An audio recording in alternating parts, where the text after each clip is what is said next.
Hi, my name's Bob Linde. I'm an herbalist and an herb grower. Today I'm going to talk to you about the best way to germinate vegetable seeds.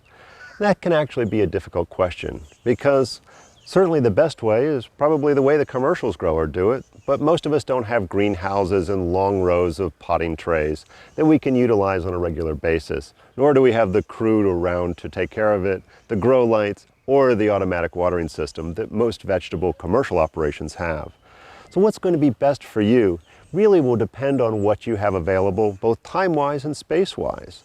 The easiest way to germinate many of the seeds is if you have a small greenhouse or greenhouse-like container or an area inside your home where you can actually start your vegetable seeds while there's still a frost out, so that you're prepared to transplant those into your garden once the risk of frost has gone away. But if you don't have the ability to do that, we can go ahead and sow those seeds directly into the ground. And whether or not you need to soak those seeds overnight or do any other kind of special treatment will depend on the specific vegetable you're trying to grow. And those wonderful directions are going to be on the side of the the planting instructions on the side of the package of the seeds that you grow. So make sure that you follow the directions on the best time of year to plant in your area. And you can either go ahead and get a nice growing mixture together and use some small pots that as that plant germinates and grows, we can transplant that directly into your garden outside.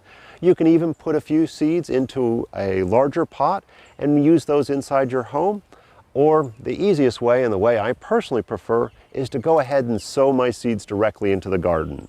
So make sure that no matter whether you're planting outside or inside, that you get really good composted soil that's rich, well drained, and that you water your seeds in well after following the planting instructions that come on the package of that particular vegetable.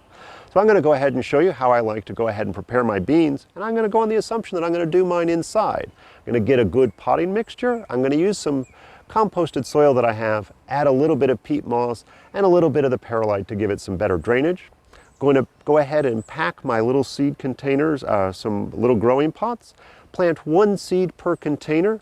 And I've already pre-soaked these bean seeds because with most of our legumes, our peas and beans, it's nice to soak them overnight.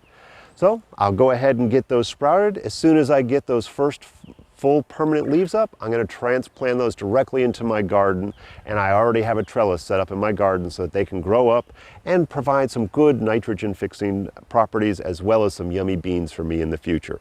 So this is Bob Linde talking about the best way to germinate vegetable seeds. Please enjoy your herbs.